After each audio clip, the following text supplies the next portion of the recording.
44비치 팟캐스트는 클라우드 프로그래밍 IT 소식을 다루는 개발자들의 방송입니다. 구독과 좋아요 눌러주세요. 44비치 팟캐스트 130화 시작하겠습니다. 안녕하세요. 안녕하세요. 네, 오랜만에 뵙네요. 그러게요. 네, 한 추석도 있어서 한 3주 만에 뵙는 것 같은데 뭐 하셨어요? 3주 동안. 열심히 쉬었습니다. 쉬셨어요? 잘 쉬셨나요? 네네, 전 그냥 집에서 쉬었고요. 오늘 여기 쇼노트를 보니까 너굴님이 하시는 일만 다 적혀 있어요. 하나씩 소개해 주시죠. 네, 제가 약간 일정이 겹쳐서 좀 바쁜 척을 하고 보냈는데 먼저는 제주도를 다녀왔고요. 추석 전주에 제주도를 다녀왔고 목금토 다녀왔어요. 네네. 네, 그때가 딱 태풍이 겹쳤잖아요. 그래서 뭐 좋은 날씨를 만끽하거나 이러지는 못했고, 갔던 이유는 인덴트 코퍼레이션 제가 다니는 회사에서 제주도에 오피스를 하나 구했습니다. 그래서 거기에서 이제 제주도 한 달 살이 같은 것들을 지원을 해드릴 수 있는 그런 느낌으로, 그래서 오피스만 있는 건 아니고 집을 하나 빌린 거예요. 그러니까 그 2층 집인데 방이 3개가 있고 거실이 좀 넓게 있고, 그래서 거실에 업무 환경을 좀 꾸며놓고 방에서는 이제 숙식을 하실 수 있도록 이렇게 지원을 해드리려고 이제 집을 하나 빌린 거고요. 제가 갔던 이유는 이제 업무 환경을 어쨌든 만들어야 되잖아요.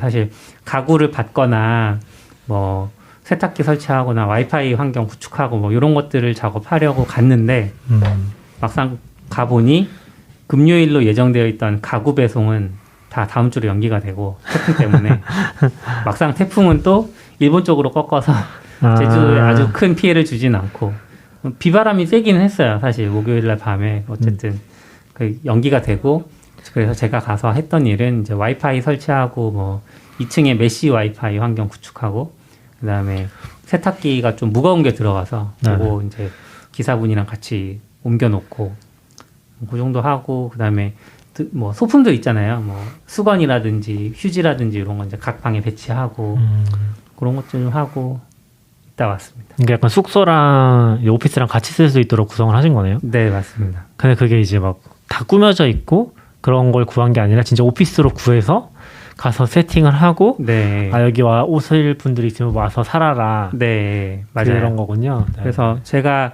올라왔고 이제 추석 끝나고 내려가신 분들이 이제 가구 받아서 침대 같은 것들 좀 정리해 주시고, 그다음에 거실에 책상이랑 의자가 그때 와가지고 또 그거 세팅해서 요번에 이제 첫 팀이 가서 좀 살아보셨는데 재미있고 좋다고.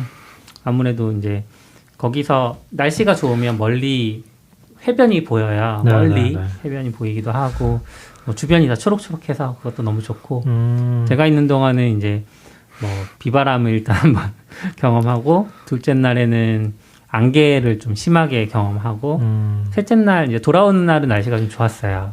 토요일은 괜찮아서 그날 좀 바다도 보이는구나 이런 것도 경험하고, 네, 그랬습니다. 그러셨군요. 네, 그래서 재미있었고, 이제 가서 약간 제가 겪었던 이제 문제가 하나 있는데, 가는 날은 와이파이가 없었잖아요. 네네. 와이파이가 없었다기보다는 이제 제가 목요일에 도착하고 그날 뭐 이제 그 전까지 계셨던 분이 계시거든요. 제주도에 계시면서 이제 물건들도 구입해 놓고 그거를 다 렌트카에 다 넣어 놓으신 거예요. 큰 렌트카에. 네네네. 휴지나 뭐 이런 수건이나 기타 생활에 필요한 것들, 생필품을 사놓고, 그 이제 제가 도착했을 때 저랑 같이 집에다가 다 내려놓은 거죠. 비가 살짝 오는데 그래놓고 이제 그분은 부랴부랴 이제 서울로 돌아가시고 저는 남아서 그 생필품을 정리를 한 건데, 그날 정리하는 도중에 KT에서 와서 이제 인터넷 설치를 해주시고, 그날 저녁 7시부터 9시까지 제가 이제 원격 행사 참여할 일이 있었어요. 네네. 42 서울이라고. 네네. 그래서 그거를 이제 부랴부랴 참석을 했습니다. 벌써 넘어가는 건가요, 제주도에서? 제주도 궁금한 거 많은데. 그러니까요. 제주도 지금 궁금한 게 많은데. 거기는 그러면은 아무나 쓸 수 있는 거예요, 회사면은? 그 구글 캘린더에 네네. 방 3개를 리소스를 잡아놨어요. 네, 그래서 이제 그거 신청해서 예약해서 쓰시면 되고, 네네. 저희 회사 분들은. 그리고 게스트는 그 집을 통틀어서 한 팀만 받아주기로. 게스트? 네, 그러니까 회사뿐이 아닌데 뭐 예를 들어 친구가 같이 제주도에 내려가고 싶을 네, 수도 네, 있잖아요. 네. 그러면 이제 그 친구분이랑은 내려갈 수 있지만 이미 게스트가 존재하는 기간에는 들어가실 수 없는 그런 식으로. 그러면 저희 셋이 못 가는 거예요? 게스트가 2명이니까? 그렇긴 한데 뭐 가고 싶다고 하시면은 기간을 잘 잡아서 제가 저희도 갈 수 양해를 있는 거군요. 구해보겠습니다. 뭐 비어 있으면 사실은 갈 수 있다고 하시는 김에 이제 인덴트 코퍼레이션에 취직하시면은 그렇죠. 제주도에서 저희 일할 수 있다고 합니다. 취직하시면 뭐 들어오셔도 되고. 어떻게 하다가 그렇게 하게 되신 거예요? 그러니까요. 일단 사내에 그 제주도 한 달 살이 같은 것들을 해보고 싶다 이런 분들이 좀 계셨어요. 한 두세 분 정도 계셨는데 가시면은 이제 숙소비가 제일 큰 부담이잖아요, 사실은. 그리고 한 달 정도 빌리면 에어비앤비 이런 것도 꽤 비용이 크고. 요즘에 특히 더 비싸졌죠. 네. 네. 근데 올해 중반 정도에 PM 분 한 분이 들어오셨는데 그분이 계시던 회사가 이런 비슷한 걸 운영을 하셨던 거예요. 경험이 있으니까 그러면은 그 노하우를 가지고 우리도 한번 운영을 해보자 이런 생각을 해서 대표가 알아보고 결정을 했죠. 저도 요즘에 어차피 코로나 이렇게 계속 될 거면 네. 그냥 속초나 제주도 가서 일하나 여기 있으나 뭐 맞아요. 한 일주일 차이 한 번씩 없을 오고 거예요. 할까 막 그 생각도 들긴 했었거든요.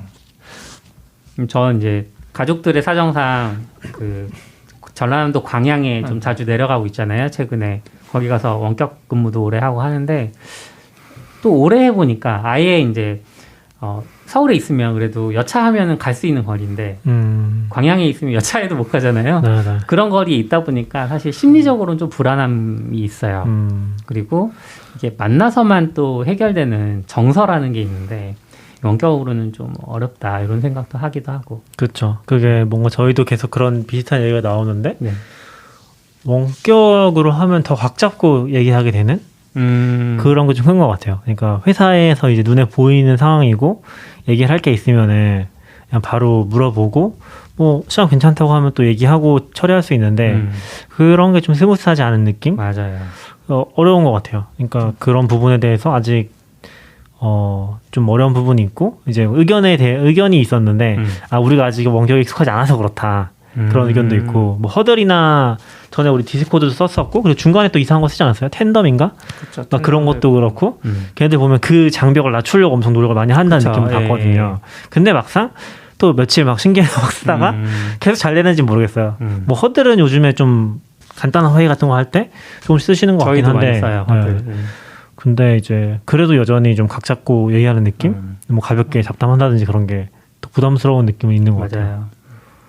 근데 그게 꼭 우리가 원격 근무를 못해서는 아닌 것 같고 미국 같은 경우는 땅덩이가 커서 어느 정도 하고 있었는데도 불구하고 그쵸.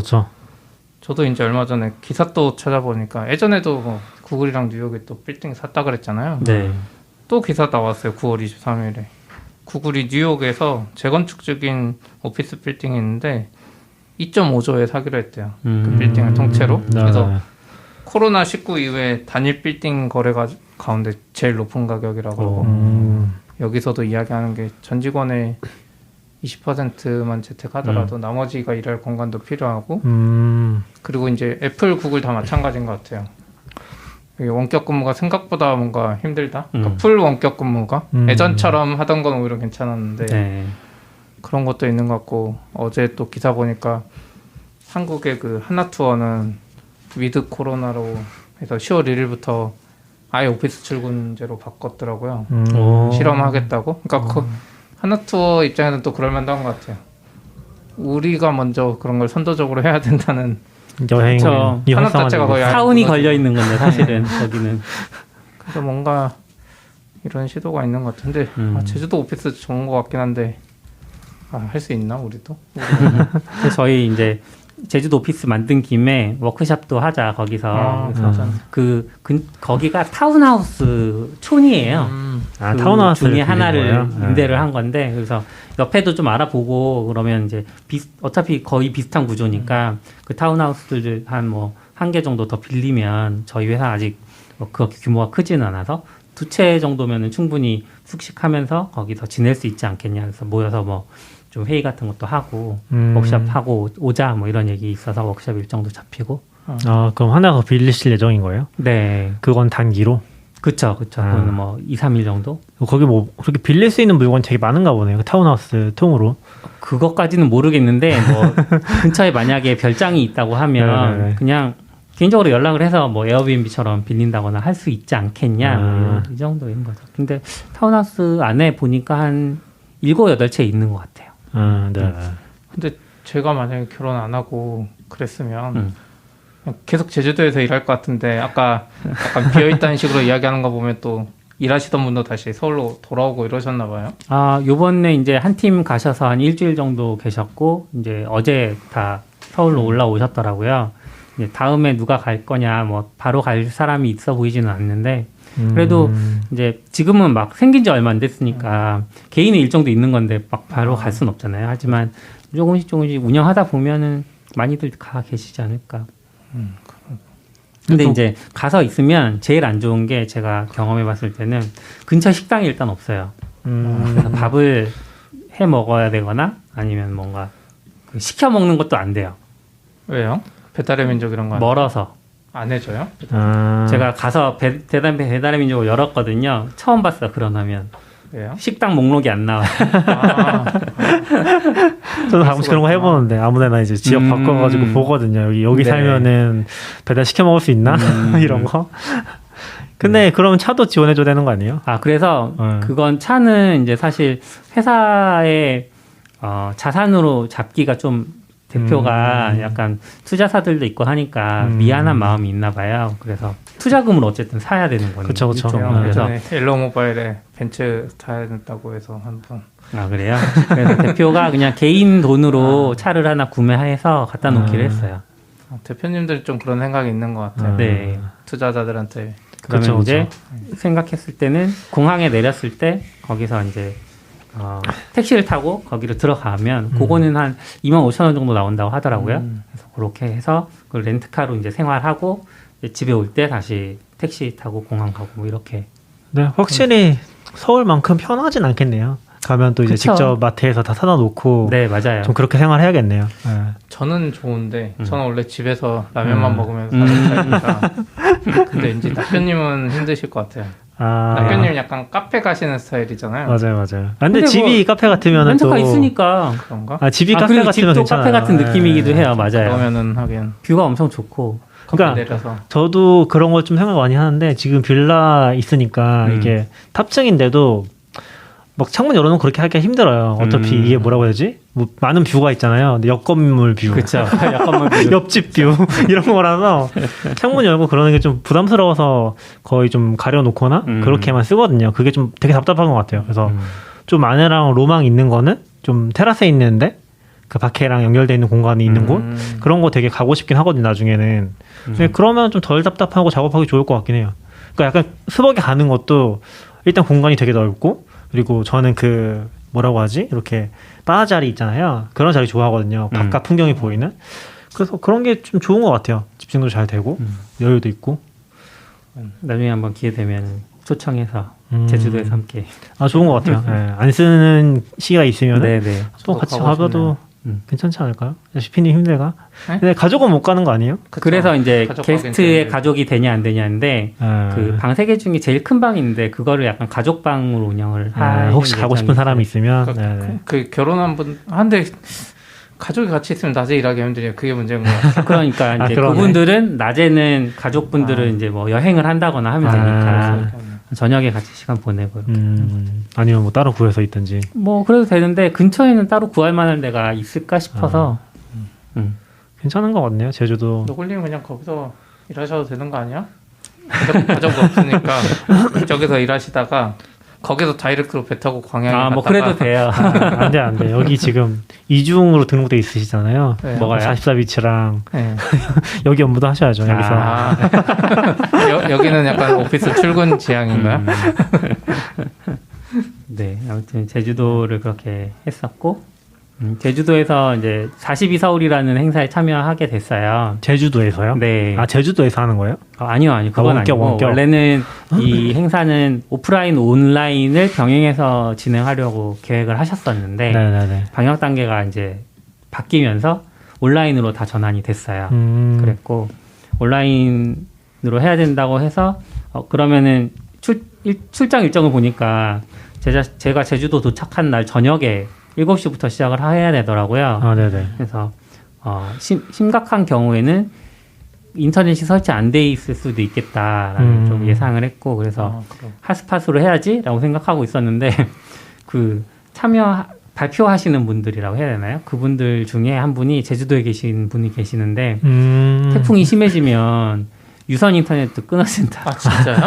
심한 경우에는 그런 경험을 얘기를 해주셔서 저 약간 걱정하면서 갔어요, 사실. 근데 제주도 도착해서 지금은 어떠신가요? 여쭤봤더니 괜찮다고. 그래서 이제 그러면 LTE도 괜찮겠구나 생각해서 이제 일단은 LTE 핫스팟으로 붙었었고요. 근데 이제 제가 막 준비를 하고 있는데 KT 기사분이 오셔서 인터넷 설치해 주셨어요. 그리고 막 이제 이것저것 공유기랑 뭐 메시 공유기랑 이런 거 다 설치하려고 하시더라고요. 그래서 이거 다 제가 하겠다고 돌려보내고 이제 제가 그 행사부터 먼저 참여를 해야 되니까 행사 참여해서 이제 얘기를 했는데 행사는 42서울의 미덥데이 커뮤니티가 아니고 미덥데이라고 해서 첫 번째 미덥데이였어요.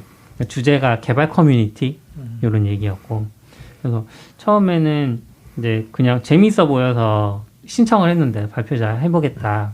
근데 막상 무슨 얘기를 하지라고 해서 이제 막 멘붕이 온 거죠. 주제가 뭔데요? 42서울이 예전에 시피님도 발표하고 했던 그건가? 네, 맞아요. 뭐 학교라고 해야 되나? 네. 42가 맞아요. 약간 프랑스에서 나온 맞아요. 그런 뭐 거예요. 소설 뭐 그거. 소설? 그 은하계를 여행하는 히치하이커들을 위한 안내서 거기서 따온 거야? 예, 거기서 이제 에콜 40인가 네, 나온 거고 맞아요. 에콜 말씀하신 40이 대로 나온 거고 42서울이 그 프로그램 맞아요. 가져오면서 네네네. 거기까지 연결되는 거군요. 네. 어디까지 가나 지금 약간. 그 단체 명칭은 이노베이션 아카데미, 이노베이션 아카데미. 그때 많이 들어봤던 것 같아서. 그래서 거기서 한 거고 주제는 이제 개발 커뮤니티 경험이었어요. 그러니까 커뮤니티가 실제로 개발자들의 성장에 도움이 되느냐, 당신이 그런 경험이 있다면 공유해달라 이런 요청이었던 거죠. 그래서 제가 처음에는 이제 약간 내가 커뮤니티를 하고 있나라고 생각을 했는데 거기서 이제 저한테 제안 주시기는 44비츠 하고 계시잖아요. 인 거고 그래서 그렇구나 이것도 커뮤니티였구나 이렇게 느껴서 부랴부랴 이제 저 주제를 잡았고 주제는 이제 커뮤니티 덕에 개발자가 된 출판 에디터 이렇게 해서 저의 약간 구직 경험. 저희는 돈이 없어서 법인을 못 만들 뿐이지 돈을 안 버니까. 네. 영리 단체입니다. 농담입니다. 사실은 제가 이제 출판 에디터로 살아다가 전직을 한 케이스인데 그쵸. 실제로 42서울에도 그런 분들이 꽤 계신데요. 출판하시다가? 아니요. 출판 다른 걸 하시다가 다른 일을 하시다가 이제 전직을 하시는 케이스들이 그러니까 42서울 학생들 네, 맞아요. 네, 그런 경험 거기서는 학생들을 카뎃이라고 부르시던데 카뎃? 어디서 온 단어인지는 저는 모르겠어요. 철자가 어떻게 되는 거예요? 그러니까 CAD 전공이 컴퓨터 사이언스가 아닌 사람이 된 거를 카뎃이라고 부른다. 아니요, 그냥 그 42서울에서 멤버들 한 명을 다 멤버분들 다 카뎃이라고 부르시는데 그분들의 이제 성향을 들어보니까 내가 그 커뮤니티 활동했던 거 말고 이직했던 경험도 좀 설명을 드리면 좋겠다. 그리고 그 이직할 때 스마트 스터디로 이직하게 됐는데 그 스마트 스터디를 선택했을 때 그게 나한테 성공적인 이력일 수 있었던 이유들 좋은 개발자 동료들이 계셨고 성장하는 회사였고 뭐 규모도 적당했고 뭐 이런 정도 얘기들 해드리고 나서 이제 커뮤니티 얘기를 시작을 했죠. 그러고 보니까 CES 전공이시긴 한 거잖아요. 저는 전공 컴퓨터공학이에요. 뭔가 다른 사람들 입장에서는 그런 거 아니에요? 약간 좀 다른 거 아니에요? 예, 약간 다르긴 하죠. 네. 이해했어요. 네, 아무튼 생각이 나서 이제 커뮤니티 얘기를 했고 이걸 준비하면서 보니까 제가 커뮤니티 활동 되게 많이 했더라고요. 생각보다 많이 했고 그 커뮤니티가 정말 저한테 도움이 많이 됐었어요. 그러니까 그거를 나중에 이제 요번에 정리를 하면서 다시 한번 깨닫게 됐는데 네, 짧게 좀 얘기를 하면 장고 스터디 하는 모임이 있었거든요. 강북에서 모였었는데 거기서 나중에 이제 동료가 되는 사람도 만나고 그 모임을 통해서 저는 장고를 배웠었죠, 사실. 네. 그러고 나서 그 모임에서 이어져서 파이콘을 이제 갔었고 파이콘 열심히 참여를 했고 파이콘은 사실 출판사에 있을 때 갔던 거라서 그 책 판매 부스 만들어 놓고 가는 게 목적이었는데 1차 목적이었는데 책 판매 하다가 중간중간에 잠깐 세션 듣고 세션 강의하셨던 분 만나서 이제 집필 의뢰하고 뭐 번역 의뢰하고 이런 게 주 목적이었던 거죠. 진짜 일하러 가셨네. 네, 저의 목적은 그거였지만 1차 목적 이외에 2차 목적은 세션 내용이 재미있다, 재미있어 보인다 이런 것들 이제 호기심을 충족하기 위해서 갔던 거니까 그러면서 또 이제 배우는 것도 있었고 거기서 만난 분들 통해서 사실은 전직을 하게 된 거죠. 왜냐하면 스마트 스터디 당시 박현우 님도 거기서 만나고 그다음에 스마트 스터디에서 일하고 계시던 분들도 파이콘에서 만나고 이러면서 아 저런 사람들이 일하고 있으니까 재미있겠다 이런 생각들이 들어서 갔던 케이스고 그 다음에 이제 스스 다니면서 참여했던 커뮤니티들인데 도커 코리아 네, 그런 것들. 사실 전 도커에 별로 관심이 없었는데 회사에서 쓴다니까 그 살아남아야겠다는 생각 때문에 커뮤니티를 찾았어요. 근데 마침 도커 코리아가 하고 있었으니까 네, 그래서 갔었고 그다음에 도커 코리아 끝나면서 끝나는 아니고 도커 코리아 끝난 건 아니고 그걸 하면서 낙교님이 이제 스스에 합류를 하셨었어요. 그래서 낙교님을 통해서 이제 시각화 모임이라는 거를 또 했었죠. 아 그런 것도 했었죠. 네, 시각화 모임이라는 했었죠. 그래서 시각화 모임 하면서 또 그 시각화 분야에 대해서 배우기도 하고 또 다양한 사람들을 만나고 거기서 또 지평이 좀 넓어지는 계기가 있었고 그 다음에 그 시각화 모임에서 모였던 저랑 낙교님이 이야기를 많이 하다 보니 글쓰기에 되게 관심이 많다는 걸 발견한 거죠. 왜냐하면 시각화도 어쨌든 어떤 내가 알고 있는 지식 혹은 내가 조사한 지식을 공유하는 방법이잖아요. 그 방법으로서 시각화인 건데 그 방법 중에 하나인 글쓰기, 글로 표현하고 싶다 그런 거가 있었는데 낙교님이 또 저한테 라이터닥스라는 게 있다는 알려주신 거예요. 그래서 약간 본인이 알려주고 연주하라고. 아 맞아요. 약간 그런 시각화 모임도 저한테 같이 하자고 해놓고 저한테 총무시켜가지고 제가 막 총무하고 라이터닥스는 이제 본인은 아무것도 안 하고 알려주기만 하더라고요. 그래서 제가 부랴부랴 뭐 이렇게 하다 보니까 라이터닥스 서울이라는 걸 제가 만들게 된 거예요. 아 그래서 발표는 했어요. 아 네 알겠습니다. 서울을 만들어서 이제 뭐 연사도 모집하고 또 재미있는 경험이었죠. 그리고 외국에 계신 본진 포틀랜드가 처음 시작이었는데 포틀랜드의 운영자분들이랑 연락해서 스티커도 제작 지원 받고 그때 같이 하신 분도 있지 않았나요? 그 이제 혼자 하셨어요? 1회 때는 우리가 둘이 했었고 2회 때는 현지환 님이 이제 같이 참여해 주셔서 현지환 님도 오거나이저로 지금 등록되어 계시고 그러면서 이제 디자이너 없이 막 우리가 행사 같은 것들 하는데 약간 있어 보이게 하려면 어떻게 할까 고민했던 흔적들도 달짜비치에 기록을 해놨고 그러고 나서 이제 옛날에 했던 도커 코리아 모임이 조금씩 명맥을 유지하다가 그 하시코프 유저그룹이라는 서울 하시코프 유저그룹이라는 걸로 이제 약간 바뀐 건 아니고 또 다른 형태의 커뮤니티가 하나 또 파생이 됐죠. 왜냐면 거기 멤버들이 다 거기 멤버였어서 그 멤버가 그 멤버 다 아는 사람들이구만 이렇게 하는 건데 아마 병진님이 주가 돼서 네.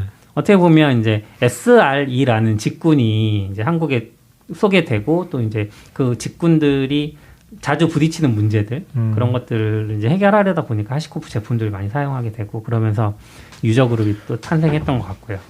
그래서 여기도 들어가게 되고 또 이제 이 유저 그룹뿐만 아니라 그 지금도 하고 있는 그 인프라 스터디 모임 그 사실 도커 코리아 때부터 이제 이어지는 조그맣게 있었던 배경이 되는 인프라 스터디 모임인데 그 스터디 모임도 제가 참여를 했었고 그러니까 되게 많은 거예요. 그리고 이제 지금 하고 있는 44비츠 이것도 사실 우연히 두 분이 저를 불러가지고 팟캐스트 합시다 해서 시작하게 된 건데 이걸 통해서도 얻는 것도 많고 또 다양한 분들 만나고 그래서 이런 얘기들을 했었어요. 네. 재미있었겠네요. 네. 거의 지금 이야기하신 거 들어보면 실제 발표는 1시간 하셨을 것 같은데. 아니에요. 근데 실제 발표는 줄이어서 한 20분 정도 했던 것 같아요. 엄청 짧게 하셨네요. 지금 한 20분 얘기하신 것 같은데. 아니 지금 10분도 얘기 안 했어요. 아 근데 지금 검색해도 안 나오긴 하네요. 이거는 공개되는 건가요? 어떤 거요? 예, 이게 공개되는 행사가 아니었어요. 아 그래요? 네. 그냥 비공개로? 네네. 그래서 내부 분들이랑 그다음에 42서울이랑 평소에 좀 관련이 있던 분들한테만 알려졌던 소식인 것 같아요. 그래서 아웃사이더님이 갑자기 저한테 물어보시는 거예요. 발표하시나요? 그래서 네, 어떻게 하셨어요? 봤더니 이렇게 저희한테 공개됐던 홍보물을 아웃사이더님도 받으셨더라고요. 같이 발표하신 거예요? 아니에요. 발표하신 거 아니고. 아웃사이더님은 발표는 안 아웃사이더님 하셨어요. 약간 홍보를 부탁받으신 거 아닐까요? 근데 이게 대회 행사가 아니고 그냥 42서울 내부 그렇구나. 행사여서. 네네. 아닌가? 그때 저희 게스트 채널에 한번 올려주셔서 아셨던 거 아니에요? 예, 그러니까 그때 저한테 물어보시는 거예요. 그래서 이거 뭐지? 하고 어떻게 하셨을까 이렇게. 근데 아마 42서울과 평소에도 좀 연락을 많이 하시는 느낌이어서 발표 잘 하셨으니까 이제 글로 정리하셔서 사입사겠지. 아니죠, 이거 유튜브 인터뷰 컨텐츠로 만들어서. 괜찮은 것 같아요. 근데 저희가 생각하는 지금 인터뷰 채널의 인터뷰이가 맞나? 인터뷰어는 너굴님이라서 셀프로. 스스로 재밌는 컨텐츠 많던데 이제 유튜브도 보면 이제 셀프 인터뷰 같은 거 있잖아요. 그런 게 있어요? 내가 묻고 내가 답하는 편집해서 다른 사람인 것처럼. 네. 하각만 바꿔가지고 그럴 수 있죠. 아무튼 네, 이런 거 그런 하셨군요. 모임을 좋은 것 같아요. 다녀왔습니다. 그래서 진짜 바쁘셨네요. 네. 제주도 세팅하고 그러니까요. 발표도 하시고 발표하고. 발표 자료 만드시는 것도 일이었을 것 같은데. 네, 발표 자료도 엄청 부랴부랴 막. 근데 진짜 커뮤니티 활동하면 좋은 것 같아요. 너울님이 뭐 잘 얘기해 주셨고 다음에 또 공개 세션 있으면 좋을 것 같긴 한데 커뮤니티 활동해서 관심 있는 거 그런 거 하면 좋은 것 같아요. 저는 좀 힘들었던 게 항상 관심 있던 모임이 많지 않아서 직접 만들고 저는 빠지고 이게 좀 유지하는 게 쉽진 않은 것 같아요. 근데 좀 없으면은 뭐 직접 같이 찾아서라도 해보면 재밌는 것 같아요. 저도 그런 얘기를 했어요. 관심사를 평소에 좀 드러내라. 그리고 만약에 드러내기가 좀 뭐하면 트위터나 페이스북에서 보다가 거기에서 나랑 관심사 맞는 사람이 보이면 좀 부끄럽지만 말을 걸어라. 그 사람이랑 친해지고 그러다 보면은 우리 요 관심사로는 모임이 없는 것 같은데 모임을 한번 해보면 어떨까. 이렇게 발전을 하고 그게 뭐 스터디 모임이 됐든 커뮤니티 형태가 됐든 이렇게 발전할 수 있다. 그리고 이제 만약에 이런 거를 처음부터 하기가 너무 부담스러우면 그냥 제너럴한 주제로 커뮤니티들이 많이 있잖아요. 뭐 파이콘도 사실 파이썬이 주제라기보다는 이제는 개발 커뮤니티 전반을 다 다루는 그런 커뮤니티라고 할 수 있으니까 그런 데 가서 좀 어떻게 운영되는지도 보고 사람들도 조금 뭐 만날 수 있으면 만나보고 하는 게 어떻겠냐 이렇게 의견을 드렸죠. 좋은 것 같아요. 근데 요즘엔 진짜 힘든 것 같아요. 예전에는 그쵸. 오프라인 행사도 맞아요. 많고 거기서 그러니까 내가 굳이 더 노력하지 않아도 한 행사 10개 가다 보면 자주 만나는 사람 한 5번 만나게 되고 친근한 느낌이 비슷한 주제가 모이니까 또 네, 그쵸. 얼굴도 봤던 사람이고 하는데 이게 코로나 시대는 아까 일하는 거랑 비슷한 것 같아요. 완전 맘먹고 이 사람이랑 말하지 않으면 이게 안 되니까 맞아요. 정말 힘든 시기인 것 같긴 해요. 그래서 어떻게 모이시는지는 모르겠는데 스터디 같은 것들은 또 조그맣게 많이들 하시는 것 같기는 해요. 온라인으로? 뭐 온라인으로 하는지 모르겠지만 그래서 그런 것들은 또 하시고 거기서 또 친해지기도 하고 그런 것 같아서 전 참여하는 건 되게 좋은 것 같아요. 그러다 보면 관심사 맞는 사람들 또 만날 수도 있고 그게 꼭 커리어를 생각하는 건 아니지만 연결될 수도 있다고 생각하거든요. 그러니까 1차적인 목표가 커리어는 아니었는데 네네. 나중에 지나고 보니까 커리어에도 되게 도움을 많이 받더라 이런 얘기들도 드렸죠. 그래서 약간 커뮤니티 같은 것들은 뭔가 너무 막 나가기보다 그냥 관심 있는 거 위주로 참여하는 거 되게 좋은 것 같아요. 그래서 제가 그런 표현을 했는데 다른 회사에 내 동료가 있는 느낌? 그렇게 커뮤니티 활동을 하다 보면 그렇긴 하죠. 그게 어차피 제가 느낀 거는 사람 만날 기회가 두 가지밖에 없는 것 같아요. 이게 경력이 쌓이면은 전에 같이 일했던 사람, 두 번째는 이제 커뮤니티에서 만난 사람. 요게 그 같은 커리어 안에서는 좀 인맥의 거의 전부가 되는 것 같긴 하거든요. 그 외에는 딱히 만날 일이 없어요.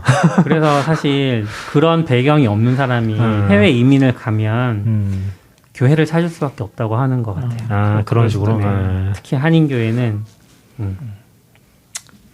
그래서 문제도 많지만 어쨌든 네네. 아무튼 42서울을 그렇게 행사를 다녀왔고 지금 초대해 주셔서 되게 고마웠고 약간 사실 어떻게 공부하고 계신지는 제가 잘 몰라요. 그분들이 근데 이제 나중에 1대1로 그 약간 멘토링하는 그런 세션을 1대1로 가졌거든요. 겟어타운에서 해서 1대1 어떻게 해야지 생각했는데 엄청 잘 돼 있어요. 버블이라는 기능이 있더라고요. 버블? 버블. 그래서 버블을 딱 만들면 그 버블 안에 CPD만 들어올 수 있어요. 예를 들면 그러니까 직접 초대를 하는 거예요. 그럼 이제 들어와서 겟어타운 옆에 있으면 이야기할 수 있잖아요. 근데 그 버블 안에 있으면 못 들어요?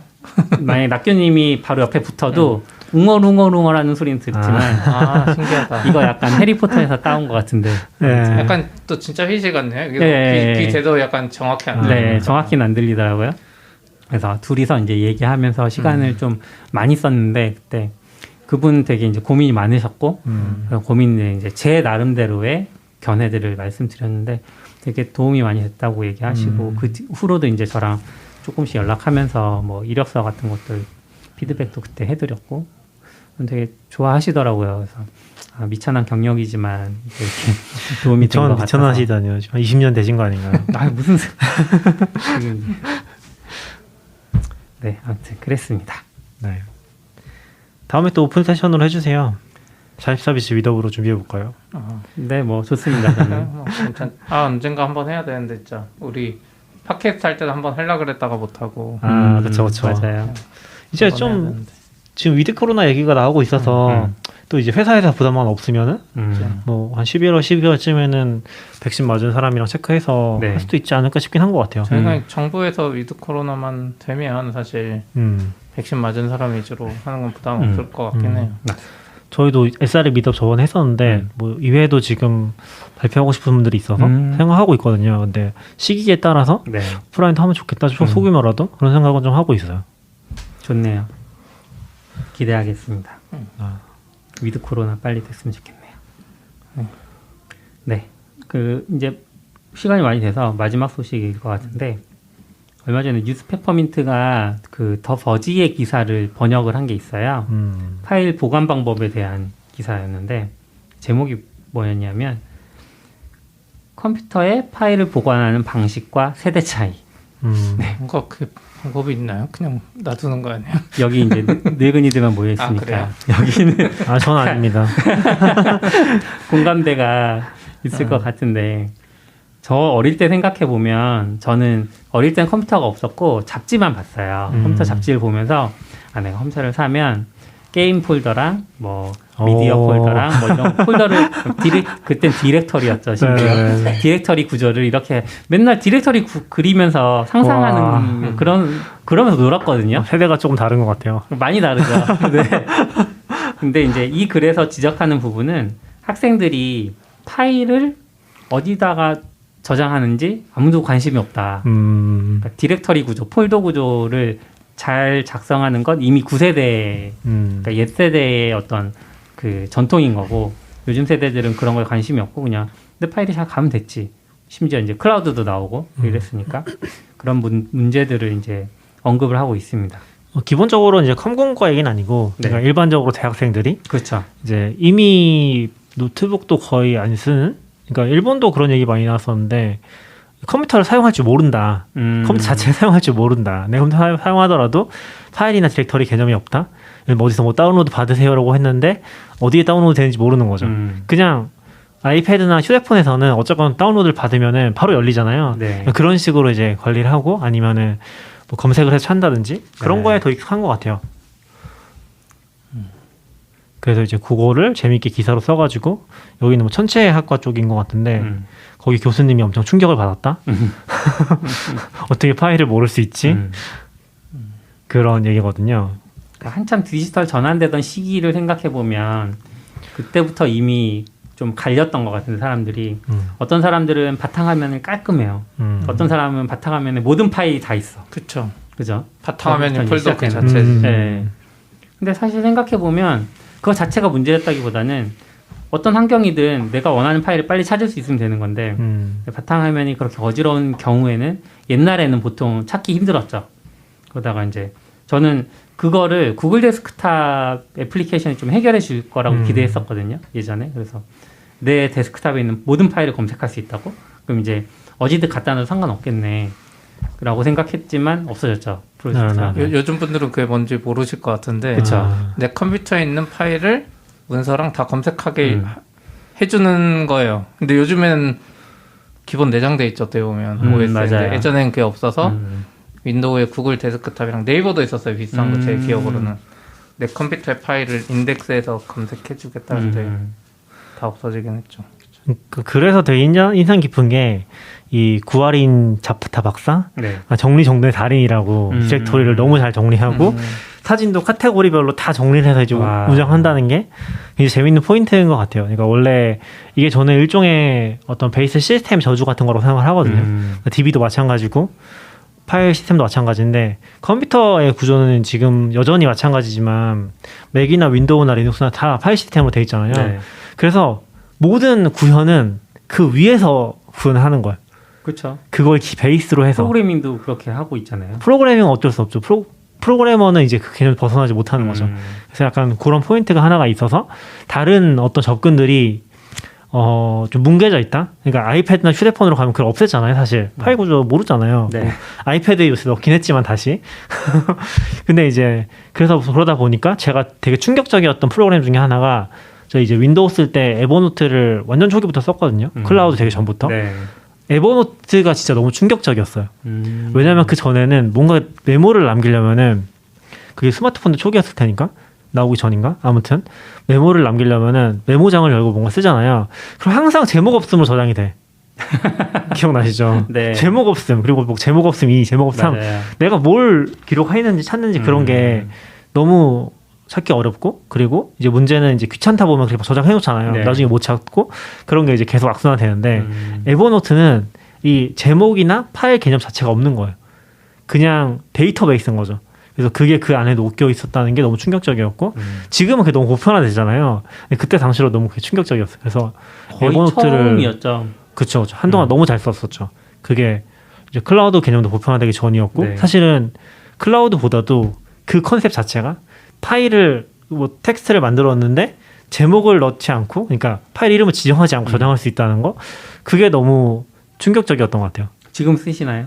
지금은 에버노트를 쓰진 않죠. 근데 지금은 다른 프로그램도 너무 잘 녹아있기 때문에 지금도 많이 바뀌었어요. 근데 환경 자체가 베어나 뭐 다른 노트 앱들도 기본적으로 폴더 구조 전혀 가지고 있지 않고 그렇죠. 뭐 네. 태그든 아니면 뭘까요? 태그든 아니면 검색이든 뭐 그런 것들 위주로 쓰잖아요. 그리고 또 많이 바뀐 것 중에 하나가 이제 메시징 프로그램들 슬랙 같은 거 검색을 엄청 많이 쓰잖아요. 우리가 그걸 저장해 놓고 쓰거나 그러지 않으니까. 네. 그리고 심지어 데스크탑에서도 저는 초기부터 느끼긴 했었지만 옛날에 윈도우에도 라운처? 그러니까 LAUNCHER 그 스펠이 약간 다른데 런치인가 있어요. 네네 그런 걸 써가지고 그 처음 나왔을 때 너무 신박했거든요. 그러니까 더 이상 검색할 필요가 없는 거예요. 그리고 아이폰도 잘 쓰시는 분들은 앱 아이콘이 어딘지 기억하시는 분도 많지만 검색밖에 안 쓰실 거예요. 앱이 좀 많아지면은 저도 거의 검색밖에 안 쓰거든요. 어딘지 못 찾겠어요 이제. 저도 근데 메인 페이지 하나밖에 없고 아. 앱 다 검색해서 써요. 이제. 네, 못 찾겠어요. 그래서 이게 의미가 없어지는 시점이 오긴 하거든요. 그런 게 좀 많이 바뀌었던 것 같아요. 그래서 이제 지금 이게 좀 얘기하신 것처럼 고인물들 입장에서는 이걸 모른다는 게 좀 말이 안 된다. 근데 실제로는 많이 변해가는 것 같아요. 그리고 프로그래밍도 있어요. 심지어 프로그래밍도 파일이 없는 컨셉을 추구했던 게 스몰톡 같은 것들. 그런가요? 스몰톡은 이제 함수의 정의라는 것만 존재하고 네. 그 함수를 정의를 하는데 그게 어딘가에 파일로 있는 게 아니에요. 그냥 시스템 안에서 그 함수를 정의하는 거예요. 상상이 안 갑니다. 조금 달라요. 그래서 컨셉 자체가 이 메서드를 다 뭐 파일이 어딘가에 존재하는 게 아니라 예. 그 메서드가 존재하고 메서드 목록에서 그걸 편집할 수가 있는 거예요. 그럼 목록은 어디서 봐요? 목록은 이제 그걸 인덱스하는 이제 그런 게 있죠. 근데 폴더 구조는 아니에요. 그래서 그걸 바로 편집을 하고 뭐 그런 식으로 시스템에 녹여져 있거든요. 그럼 전용 에디터가 있어야겠네요. 그렇죠. 그래서 스몰톡이 망했죠. 스몰톡이 이제 하나의 OS처럼 동작을 한 거예요, 사실은. 네.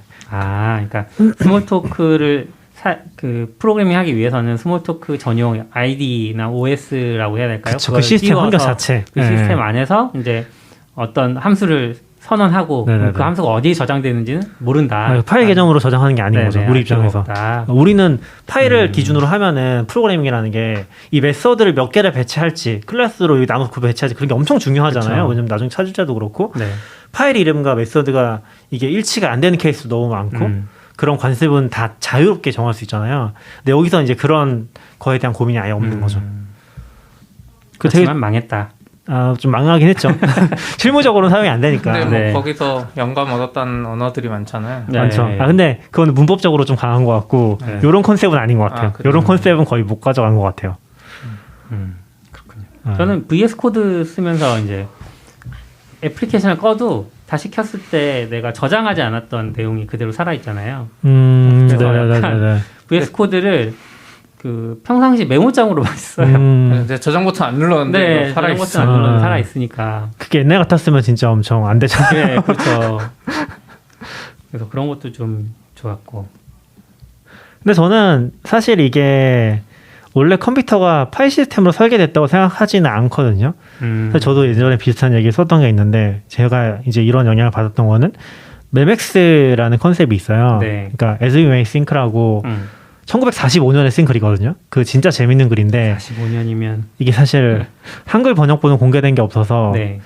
좀 제가 공유를 하긴 좀 어렵고 근데 그게 해주시면 되잖아요. 그 되게 긴 글이에요. 아 그래요? 거의 책 정도는 아닌데 한 50페이지 정도 되거든요. 근데 As You May Think라고 1945년에 쓰인 글이고 이게 한국에서는 멀티미디어라는 책이 한번 번역이 된 적이 있어요. 그게 이런 컴퓨터와 관련된 멀티미디어와 관련된 글들을 모은 뭐라고 하지 그거를? 앤솔로지 같은 글이거든요.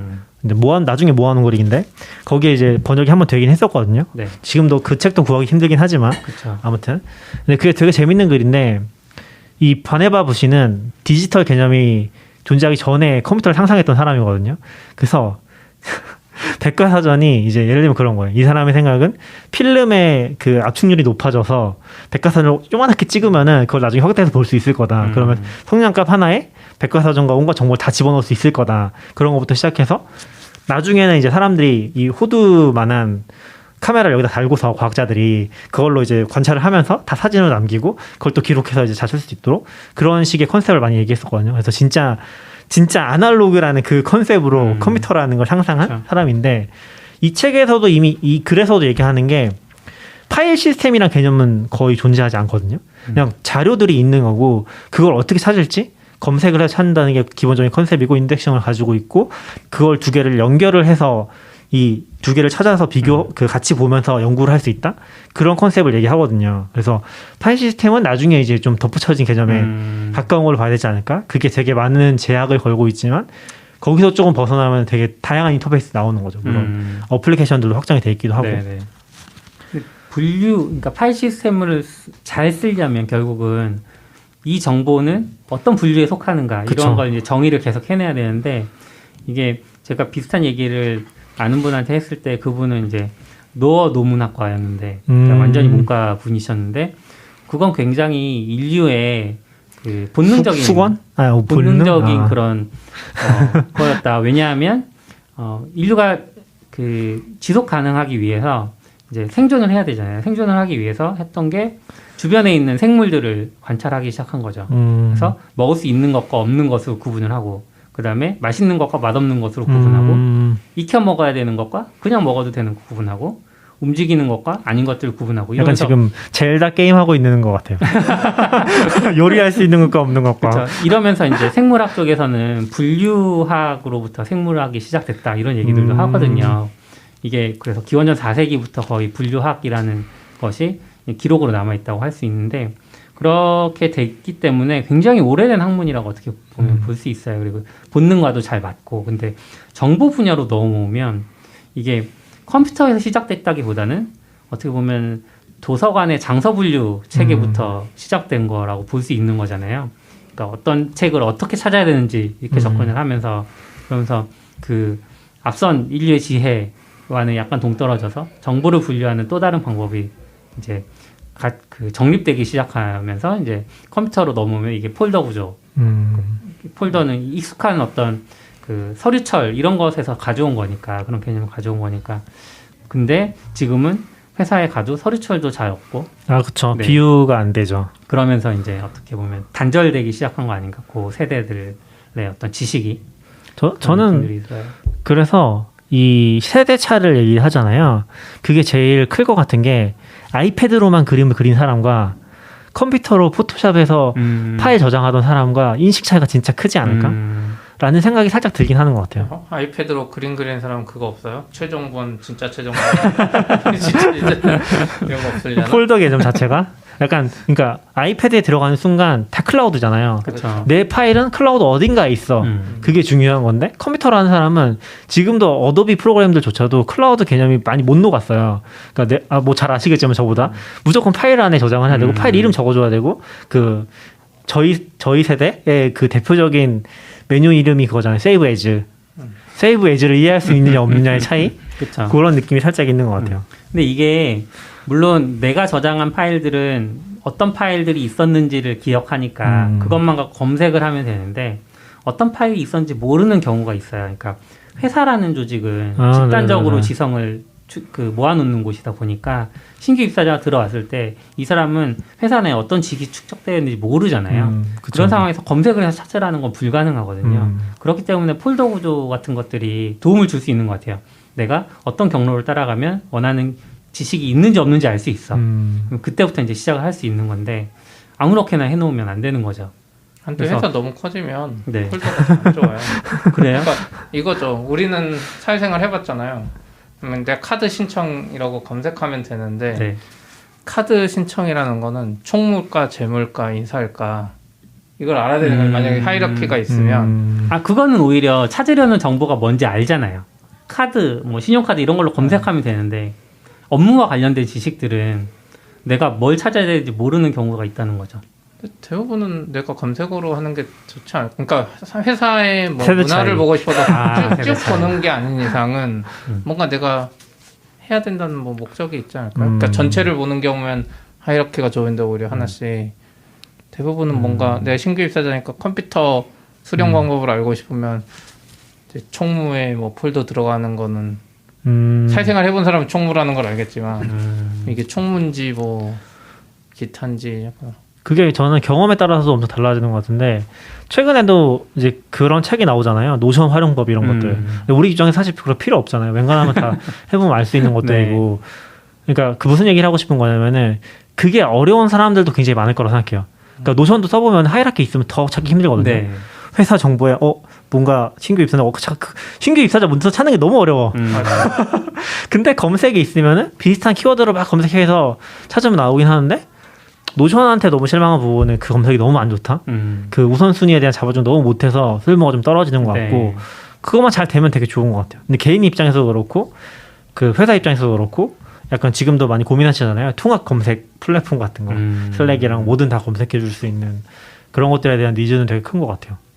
그 검색과 폴더 구조를 봤을 때 폴더 구조로 저장을 해도 검색을 지원하지 않진 않잖아요. 그렇죠. 네, 검색이 지원되지 않으니까 어떻게 보면 하위호환성은 유지되는 건데 검색 방식만 생각해서 아무렇게나 파일 놓으면 폴더 방식으로 접근하고 싶은 사람은 불가능하다 이런 부분도 있는 것 같고. 아까 그 글에 의하면 요즘 세대들은 폴더 방식으로 접근할 생각 자체를 네, 안 하는 거죠. 폴더로의 방식. 네, 폴더 뭔지 모르니까 전혀. 그런 시대가 진짜 올 것 같긴 해요. 너무 잘 되면. 근데 네.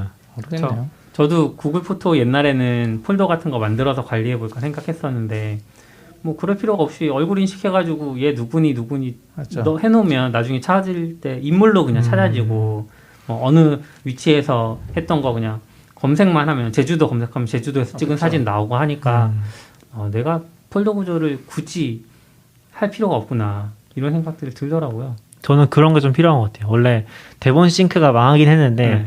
대본 싱크의 가장 핵심적인 기능 중에 하나가 유사한 문서를 찾아주는 거거든요. 여기다 게 있었어요? 집어넣어 놓으면은 몰랐어. 자체 특히 영어는 OCR이 되니까 OCR 통해서 비슷한 문서를 찾아줘요. 또 이렇게 리서치하는 사람들 위한 뭐 일종의 좀 직접적이진 않지만 네. 간접적인 발상 도와줄 수 있는 도구인 거잖아요. 근데 그런 주변을 검색이 아니라 검색과 그 주변 탐색하는 거 그런 기능들이 같이 가면 좀 좋겠다는 생각 들긴 하는 것 같아요. 검색만 딱 되면은 사실 검색 시스템이 뭐 구글만큼 고도화되어 있진 않잖아요. 대부분의 경우. 그쵸. 그 이그젝트 매칭이니까. 그러다 보면 결국에 그거 찾았을 때 예를 들면 이런 거죠. 트위터에서 검색을 해보면은 이 사람이 어떤 사람이 한 2019년에 쓴 트위터 찾았어. 너무 재밌는 거예요. 근데 그 전후로 뭘 말했는지 궁금해. 찾을 수 있는 방법이 그쵸, 없어. 그쵸. 물론 연산자가 있긴 한데 그 앞뒤로 찾을 수 있는 방법이 없다는 거죠. 너무 고립돼 있는 거죠. 그 정보 자체가. 그런 것도 되게 중요하지 않나? 사실 해보는 것 같아요. 그러면은 좀 폴더 구조에 그렇게 피로가 좀 덜어지지 않을까? 저는 폴더를 되게 싫어하는 사람이긴 하거든요. 아, 네. 네. 아무튼 이야기하다 보니까 이제 정보의 활용성, 정보의 구조 이런 얘기까지 가게 되네요. 가벼운 얘기는 아닌 것 같다 생각이 듭니다. 근데 저는 그게 폴더 구조가 되면은 되게 정보 과잉 해결 못하는 것 같아요. 그러니까 여기도 그쪽 글에도 보면 그런 얘기가 있어요. 결국에는 포기하게 된다. 네. 그 교수가 엄청 잘하지만 데이터가 너무 많아지고 파일이 많아지니까 진짜 완벽하게 분류를 하다가 애매한 것도 있고 좀 놓게 된다는 거죠. 근데 그게 자료가 많을 때 진짜 유용한 것 같은데 또 반대로 저는 그게 좀 답답하긴 해요. 나와 관련된 정보가 너무 많아지니까 이게 필요 없는 것도 지우고 하고 싶은데 그게 잘 안 돼. 그냥 진짜 쌓아놓기만 계속 하는 거죠. 그게 조금 힘든 것 같아요. 찝찝해. 깃 같은 휴지통이 있으면 좋겠어요. 네? 깃 같은 휴지통. 깃 같은 휴지통? 네. 그러니까 깃에서는 내가 어떤 파일 지우고 커밋하면 그 지웠다는 커밋이 남으니까 필요 없는 걸 지워버릴 수 있잖아요. 나중에 필요하면 그 커밋을 찾아서 다시 복원시키면 되니까. 휴지통도 약간 그런 개념이 있으면 용량이 많이 올라가겠네요. 그렇긴 하겠네요. 네. 오늘 여기까지 할까요? 네, 수고하셨습니다. 네, 수고하셨습니다. 좋습니다.